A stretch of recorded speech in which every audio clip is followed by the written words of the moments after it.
Hey, what's up everybody, and welcome back to News Dose. And well, Xbox Game Pass just confirmed some more day one releases for the month of September. Now, we kind of knew about these games before, but Xbox Game Pass did reconfirm them for this month, and there's some really interesting titles here that I think fans are really going to be excited for. In fact, I'm excited for a couple of these games, and I'll explain why here in just a bit. Now, also, with that PlayStation Showcase right around the corner, just a couple days from now on September 9th, there's now a new rumor going around that a big franchise could possibly be making a return. Yeah, I think some of you all are really going to like this one, so we will go over all of that as well. For the first topic of the day, though, we're actually going to be taking a look at a PlayStation exclusive that quietly released today. Yeah, I've not really heard many people talk about this one, but that is F.I.S.T. Forged in Shadow Torch. Now, this is yet another Metroidvania-style game, and I know we've gotten a lot of these games in recent years, and, well, you know what? I'm all for that. I'm a big fan of this genre, and, well, F.I.S.T. does stand out. In fact, early reviews have started to roll out now, and it currently sits at an 81 overall score on Metacritic. Now, from what I've seen, it's got an interesting and well-made world. Its visual art style, as you can see, it does look really good, and its combo system feels nice and rewarding. Now, there is something interesting about this game because as you get new abilities, you're actually kind of building out your combo tree, and apparently it feels really nice and rewarding in F.I.S.T. So if you haven't heard about this game before, and if you do like Metroidvanias, you might want to keep an eye on this one and maybe check it out. It did release on PlayStation 4 and PlayStation 5 today. Next up, though, we need to talk about Alan Wake. Yesterday, we did talk about how Alan Wake possibly leaked out online. A listing did pop up over on Rakuten, and, well, you know what? It was true after all, because they didn't waste any time to announce this project. Alan Wake Remastered is, in fact, set to release in 2021. Now, we don't have an exact release date as of this moment. All we know is that it will release sometime this fall, but Alan Wake Remastered will include 4K resolution, 2 expansions, and a director's commentary. So there it is, Alan Wake Remastered is officially a thing, and something interesting about this announcement is that it's actually being published by Epic Games. Now, the reason that is important is because something that we talked about earlier this year. There was a leak going around that Epic Games and Remedy Entertainment was working on an Alan Wake sequel together. And now fast forward a little bit, here you have Alan Wake Remastered being published by Epic Games. Now, there's a couple conclusions that you could come from this. One would be that maybe it wasn't an Alan Wake sequel after all, and that the rumor was instead about Alan Wake Remastered. And okay, that's actually a perfectly reasonable explanation for what happened. But I think that there's something else happening here. I do in fact believe that an Alan Wake sequel is in development. This is something that I have talked about on this channel pretty much since I first started. You can go back 2 years, you can see me talk about the Alan Wake sequel because there's a lot of evidence that kind of supports that this is in development. The biggest thing that I always have to circle back to, though, when it comes to this topic is the fact that Remedy Entertainment decided to acquire the Alan Wake IP from Microsoft. They didn't do that to just sit on the IP. Yes, they are making a remastered, but they also did that expansion for Control that also included Alan Wake. You're starting to see Remedy Entertainment kind of do some things with this Alan Wake IP, as they very well should be. Not only was Alan Wake a great game on the Xbox 360, but fans have been wanting a sequel for years and years. And Remedy, it seems like they want to make that sequel too, and I think it's the perfect time right now. I think that's why they're releasing this remaster. I think they're going to prepare fans for that Alan Wake sequel that hopefully comes out in the next few years. Now, when it comes to this remaster, though, and we don't have much information on it just yet, I'm hoping we get a gameplay reveal for that here soon, because I'm really interested to see exactly what they've improved with this Alan Wake Remaster. If you take a look at their statement today, this is what they had to say. Alan Wake Remastered is the original experience you fell in love with all those years ago. We did not want to change that, but the visuals all around, including the character model of Alan Wake himself and the cinematics, have been updated and improved with some choice next-generation upgrades. Now, I want to see exactly what those quote-unquote choice next-generation upgrades are, but yeah, I want to see how much this version of the game has actually improved. Is this going to be more of a simple remaster, or are they going to be doing some big overhauls to the overall experience? I'm hoping that we do see a big improvement here, but nonetheless, I do think that this is the first step in getting us to the Alan Wake sequel. You have to keep in mind that a lot of people have not played the original game, and it released back in 2010. So a lot of people did miss out on this game, and if you are one of those people that missed out on it, I would highly recommend it. It's a very underrated and underappreciated game. It's got a good story, it's got fun and unique gameplay where you shine your light on these different monsters, you shoot them, it feels rewarding. I just think it's a good overall game, so if you did miss out on it, check this remaster out when it does release sometime this year in 2021. It will be available on PC, Xbox, and PlayStation. Moving on though, Xbox Game Pass revealed even more games for the month of September. Now this is something that Xbox Game Pass likes to do. They like to announce these games in waves every single month, and even though they did announce a bunch of games last week, well, they went ahead and confirmed even more games this week. And these are actually really good looking titles. I'm a little bit surprised I didn't just talk about these last week because I didn't think last week's announcement was all that impressive. But yeah, let's just go ahead and check it out. So on September 9th, you have The Artful Escape. This is something that we did talk about last week. But then after that, you have Origami 2 releasing on September 17th, Sable on September 23rd, and then Lemnis Gate on September 28th. Now, I think all four of these games looks interesting. Now you have The Artful Escape, which is this colorful 2D platforming style of game, which it does seem like the story is quite important as well.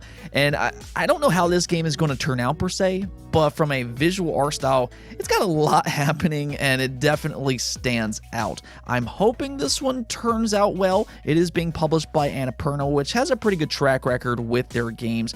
So I have high hopes that this one will be a good game. Origami 2, though, is the next one, and this one I'm pretty confident in, and the reason I say that is because the first game was absolutely excellent. In fact, it has an 81 overall score on Metacritic, and it's viewed as this really good stealth-based game. And that's something that I've said several times in the past, but we need more of these good stealth-based games. You know, because Metal Gear Solid and, well, Splinter Cell isn't really much of a thing anymore for whatever reason. It's nice to get games like Origami every once in a while, and because the first game was so much fun, I do have high expectations for the sequel, and again, it will be releasing directly into Xbox Game Pass on September 17th.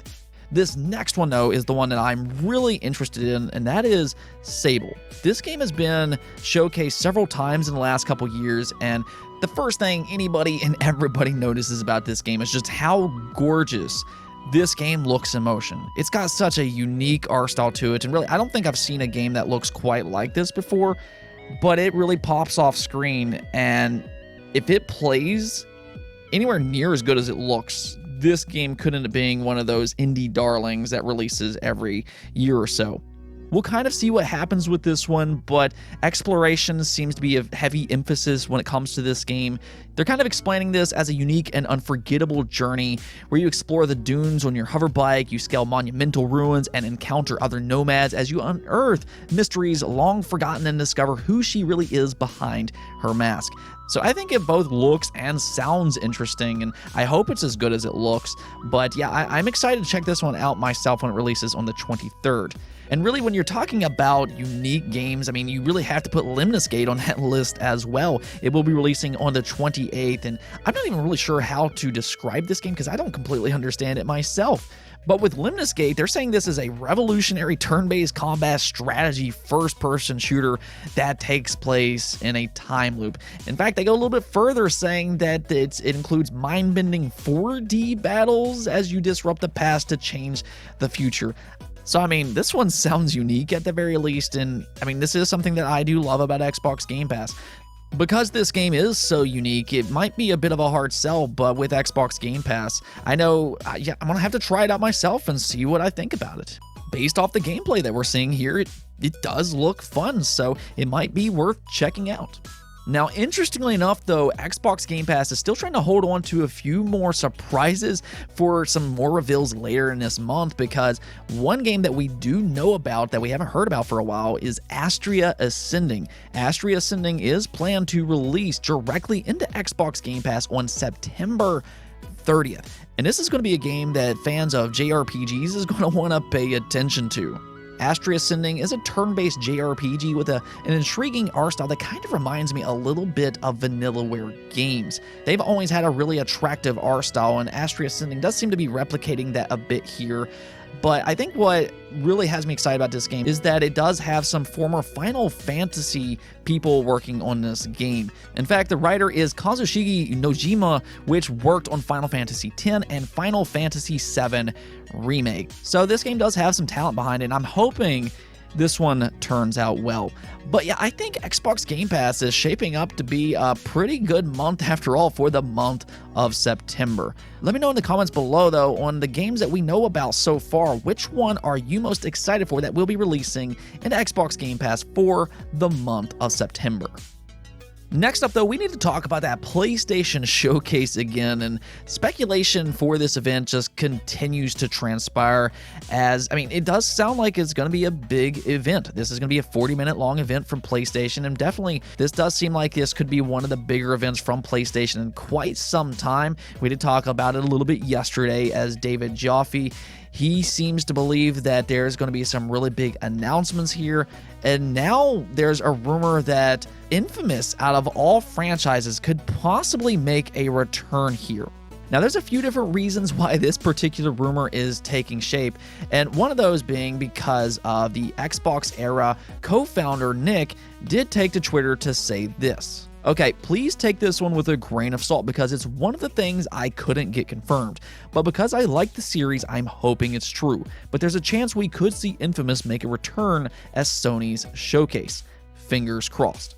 So there you have it. Nick is a well-known insider, and it does sound like he's heard something somewhere to give him the idea that Infamous might be in development over at PlayStation. Now, he doesn't exactly sound too confident here, but this story does actually get a little bit more interesting because somebody also did spot that the Infamous domain was updated here recently. Yeah, if you take a look here, infamousthegame.com was updated last on June 29th, and this just kind of leans into this rumor that, hey, there might actually be something about this rumor after all. Now, do keep in mind that websites can be updated for various reasons, and it doesn't necessarily mean anything, but when you do combine that rumor with the domain update, it does start to get your mind thinking that, hey, maybe something could actually be happening. I don't know. We'll kind of see. This event's only in a couple of days, so I thought we would at least talk about it at the very least. But truthfully, and this is just my opinion, if we were to bring back a Sucker Punch franchise, truthfully, I would actually prefer Sly Cooper. Now, I think Infamous is a great franchise, and they're a lot of fun. There's a lot of different things you can do with the superhero abilities, especially with that PlayStation 5. But, honestly, I really like Sly Cooper myself, but, hey, that's just me. Regardless, if Infamous is in fact in development, and that is still a big if because we don't really have a big source for this or anything, but if it is, I will still be happy with it, and hopefully you all will as well. And on to our final topic of the day. It looks like the Stardew Valley creator Eric Barone doesn't know if there will be another update for Stardew Valley. And right away, that might not exactly sound good for some fans out there, but that's because something even more exciting is happening behind the scenes. And well, that's because Eric Barone is actually working on his next game that could be announced fairly soon. Yeah, let's just go and check out what he had to say. I'm not saying there's going to be another Stardew Valley update. I don't even know at this point. Right now, I am focused on my next game, so we'll see. I may announce it fairly soon. What it is, no one knows at this point. What I will say is it's another pixel art game, a top-down perspective similar to Stardew Valley, and in some ways, it is kind of similar to Stardew Valley, but it's not a farming game. It's something different. So there you have it, and I think this is incredibly exciting news for Stardew Valley fans out there. Stardew Valley has a lot of fans for that matter, and it's pretty well known that this game is very content heavy, and that's one of the reasons I don't really think that this game necessarily needs more updates. It already has a lot of content as it is, and it's no secret that fans can easily put 100+ hours into this game, no problem. So I think Stardew Valley has plenty of content as it is, but it's really exciting to see that he is working on his next game, and because he does say that it is similar to Stardew Valley in some ways, I think fans of that game should be really excited. Now, we'll see how it differs and everything, but he does say that he may announce it fairly soon, so we'll kind of see what happens here, but I think this is definitely exciting news for Stardew Valley fans out there. On to the poll of the day, though. With all of this Alan Wake news as of recent, I wanted to ask you all, have you played the original Alan Wake? And you know what? This is the second time you all come out here and disappointed me with this, because a couple months back I asked you all if you all played the original Psychonauts, and most of you all said no. And here, once again, most of you all are saying no, that you have not played Alan Wake. You guys are killing me right now, but okay. So this is an excellent game. It truthfully is. It does have a very good story. I think the combat in this game, it feels really good. It's been a little while since I've played this game, but basically light is your main weapon. You have a light and you shine it on these different enemies, and then you shoot them as they become weaker. It feels punchy and rewarding from what I remember, but it really is the story and the characters that stands out when it comes to this game. I also really have to applaud the overall writing and the atmosphere when it comes to Alan Wake. I think when it just comes to its overall story, it's very memorable, and this is one of the reasons fans have been wanting a sequel for so long. So when this remaster does come out this fall, I highly recommend you all check that out, especially with a lot of gamers today. Good story-driven games have become increasingly popular over the years, and Alan Wake does sit among the better games in that category. I think with the results here, though, it kind of shows why Remedy Entertainment has taken so long to get a sequel out and why they're pushing out this remaster. If they are in fact working on an Alan Wake sequel, it's important for them to get new players on board with that original game that released back in 2010. So again, I highly recommend you check it out when it does release. Anyways, though, that's it for this episode, but if you liked the video, don't forget the bell notification and subscribe button for more content just like this. Also, if you'd like to support the channel through Patreon, thank you for making this content possible. Peace out.